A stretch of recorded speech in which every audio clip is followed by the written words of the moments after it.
Today, I'm going to talk about what makes ADHD people feel stuck with their challenges, particularly what patterns cause them to get stuck. And I'll talk about how you could address this. And just to provide you with a bit of background, I work as a psychotherapist and I help ADHD individuals. And I got to see what things tend to work and what things tend not to work. I've experimented with different techniques and different ideas, and I got to see which things tend to resonate well with ADHD individuals and make a difference for them. Plus, I'm also an ADHD person myself. I get to see for myself what things tend to work and what things tend not to work. So there's three essential things to keep in mind that will help you get things done as an ADHD person. And this applies to people with ADHD. Often as ADHD people, we may try to find things online that will help us get things done. But the issue is this advice applies more to neurotypical people rather than for ourselves. As a result, we tend to get really stressed out when we try to apply these ideas and then disappointed when they don't quite work. And we might start to develop a sort of inferiority complex where we think there's something that must be wrong with us. So I think as an ADHD person, the first thing that is essential here to keep in mind is context. What context is being able to understand that the ADHD brain is different from the brains of people who are neurotypical. It's wired in its own ways with its own strengths and weaknesses. And when you can get context down, when you can understand and empathize with how the ADHD brain works, and also be empathetic towards the struggles that ADHD people together, we as a whole face, when we could have this context and really empathize with ourselves, that'll be easier for us to be able to get stuff done. I feel like a lot of ADHD people, because they fear letting people down, that they feel like they should rush into finding any sort of way to help themselves feel like they're keeping up with others, feel like they're no longer disappointing others. But context is a really important thing here, because what happens is that a lot of ADHD people tend to carry a lot of guilt around because they're really afraid of just letting people down. They see how easy it seems that other people could do these tasks that ADHD people themselves feel like it's much harder for them to do. And then they wonder why there's such a discrepancy. They wonder if they're themselves are lazy, there's something wrong with their brain, and that is not the case. When you can address this guilt and understand and empathize with yourself, it'll be a lot easier to be able to know how to get things done. Because first of all, you'll not carry that guilt around with you, and that guilt causes a lot of energy. Second, you'll have ability to understand how the ADHD brain works and how it functions, and start to develop methods that work for the ADHD brain and work according to the strengths of the ADHD brain. It's important to normalize how you work as an ADHD individual in the context of how ADHD individuals work. So you might have encountered people who you tell them about the issues that you face, you're concerned, you're not listening in lecture, or you're concerned about how you forget assignments, can't turn things in, get kind of absent-minded at work. And people tell you, well, that happens to me too. I forget things at times. I misplace things at times. But that's really invalidating, because the struggle that ADHD people face in regards to doing these things is much more than a neurotypical person. So if you're comparing yourself with neurotypical people and trying to do things exactly as they do and not understand the ADHD brain in context, it's going to be a very harrowing journey ahead in terms of being able to motivate yourself. You're going to not have motivation to be able to address the issues that you face. A lot of people with ADHD, they experience imposter syndrome at work, imposter syndrome in school, because the environments cater to neurotypical people.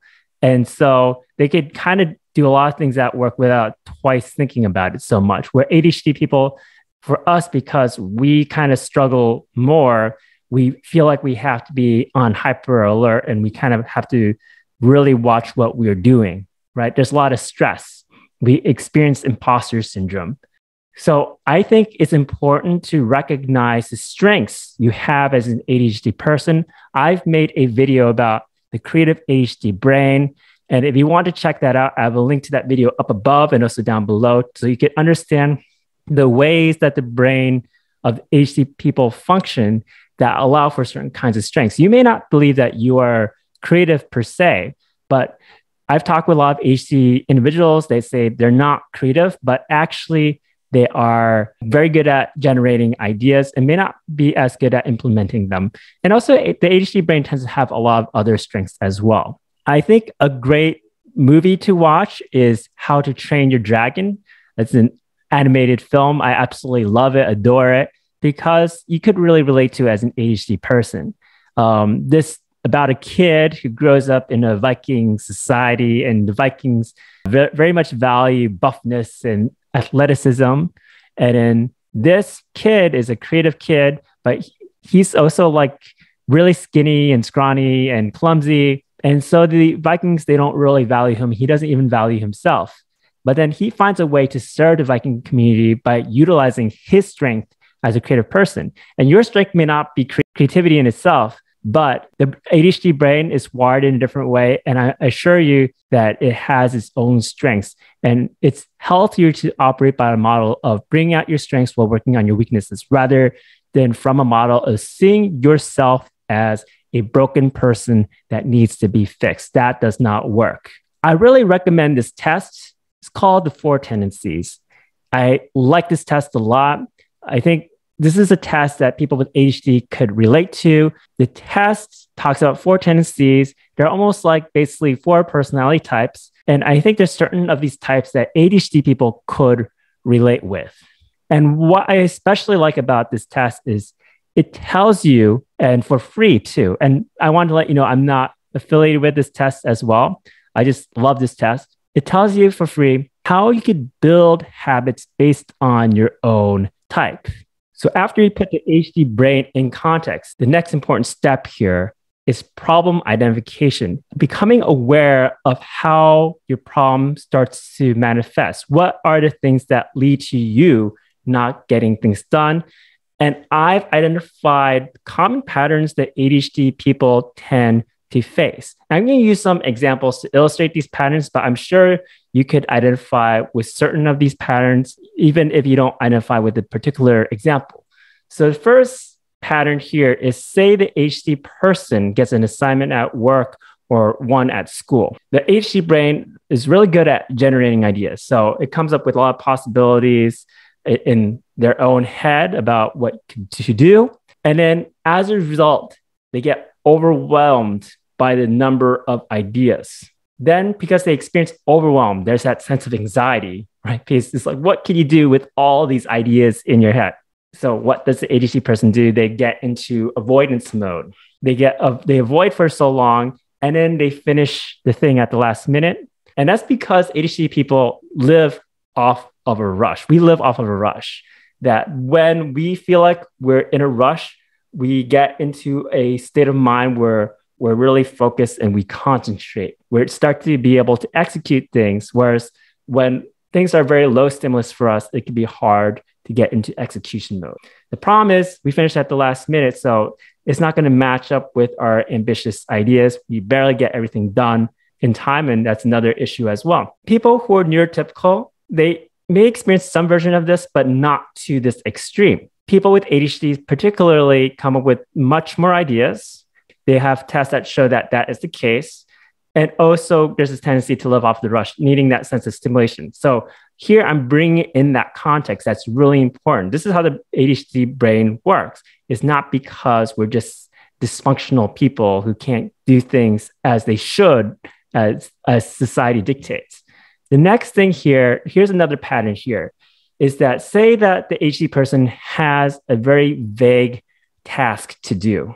The first thing they have to do in that task is to think about planning. So it's a vague task that involves planning that's going to be very overwhelming, right?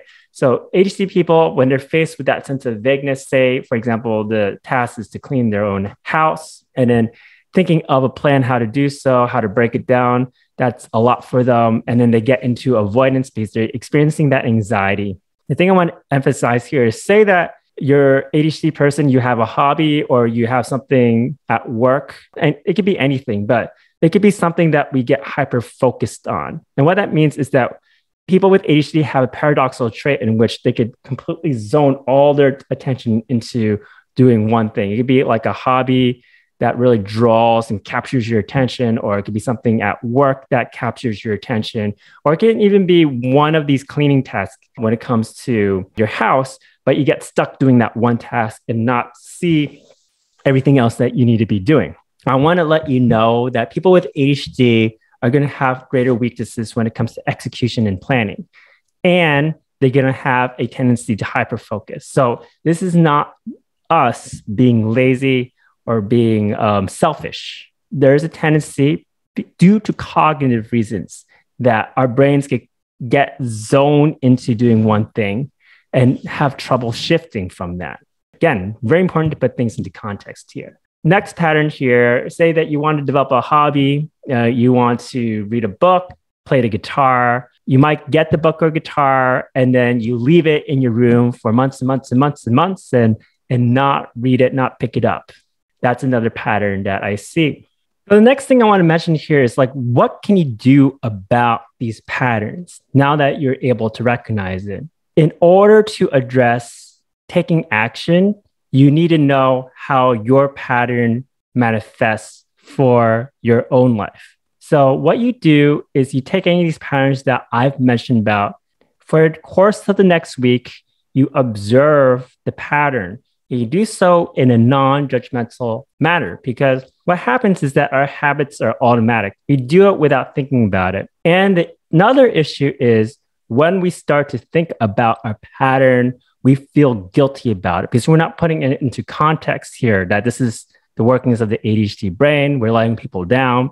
So it's important to do this non-judgmentally. Just observe the pattern that takes place. And as it unfolds, what are some ways that you may be overwhelmed by the vagueness of a task? What are some ways you get anxious about planning or by the amount of ideas that you have in your head? So just take note about what happens. I think a lot of people with ADHD, they want to rush this process because they don't want to let people down. They say, I want to try to fix this. I want to try to address this in some sort of way. And if they don't lay out how the pattern works, it's hard to know how to address it. So it's really important that you take some time to focus on this mindfulness stage where you're just observing the pattern itself. It's very natural for people with ADHD. They want to rush things. They want to get onto the next step. What's next? What should I do about the problem? This is due to the ADHD brain's tendency to macro focus. And what that means is that people with ADHD are very holistic thinkers. They're very broad level thinkers. And that actually is a gift of theirs. This is where all their ambitious ideas come from. At the same time, this is what makes them feel very overwhelmed because they see the big picture and they want to rush through being able to address this big picture. So in my next video, I'm going to talk about how you could address these patterns that I've mentioned, how you could break them so that you get stuff done in a way that works for the ADHD brain. And I want to provide you with a couple of resources. These are articles that I've written that I think are relevant to your needs. The first one is called How to Reduce Overwhelm. And the second one is Useful Questions to Ask Yourself to Build Better Habits. I have a link to these articles down below.